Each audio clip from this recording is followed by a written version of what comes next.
জান্নাতে কতগুলি দামি দামি ঘর রয়েছে, খুব উন্নত মানের পদার্থ দিয়ে তৈরি। সাহাবিগণ বললেন, লেমন হাজিহি, আল্লাহর নবী এত দামি ঘর কে পাবে? তখন আল্লাহ রসুল বললেন, লেমন আলানাল কালামা, যার স্বভাব ভালো সে পাবে, যার চাল চলন ভালো সে পাবে। দামি জান্নাত, কই বললেন না তো যে তাহাজ্জুদ পড়বে সে পাবে। এরপরে অবশ্য তিনটে বলেছেন, এক আতামা, দুস্থ গরিব ফকির মিসকিন যে খেতে দিবে সে পাবে।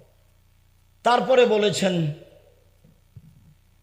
অতাবা শ্যামা, নিয়মিত যে নফল শ্যাম থাকে বৃহস্পতিবার সোমবার, প্রতি মাসে 3 দিন, বৃহস্পতিবার সোমবার শ্যাম থাকার জন্য প্রাণপণে চেষ্টা করবেন। যে কোনো মূল্যে সাহারি খান আর না খান। সাপ্তাহিক পাপ নেকি কোন 2 দিন পেশ করা হয়? বৃহস্পতিবার ও সোমবার। আল্লাহ নবী বলতেন যে আমার মনটা চায় তো আমার মন চায়, আমার যখন আল্লাহ রিপোর্ট দেখবে তখন দেখুক যে শ্যাম আছে, এই নাও বৃহস্পতিবার সোমবারের রিপোর্ট নাও, আমি শ্যাম আছি।